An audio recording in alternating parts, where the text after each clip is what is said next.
طبعا حقيقة الكلام يعني خجلني دائما الأستاذ عليان العدوان. كلامه الراقي لكل إعلامي، لكل شاعر، لكل ضيف. وهو صراحة أكثر إنسان شفته يحب العراق من خلال كلامه والسنين اللي مضت. تعرفون الحمد لله أنه بصمة بكل مكان. فبالاتحاد يعني أني أكثرهم الشعراء اللي موجودين من عراقيين من جميع الجنسيات يكونون بهذا المكان.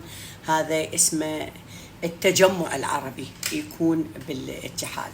وأني يشرفني اليوم أول نسخة تكون باسم الأستاذ عليان العدوان. هسه خلوني أوقعها. طبعا أنا وقعتها بس يعني خلوني توثيق. نثبتها.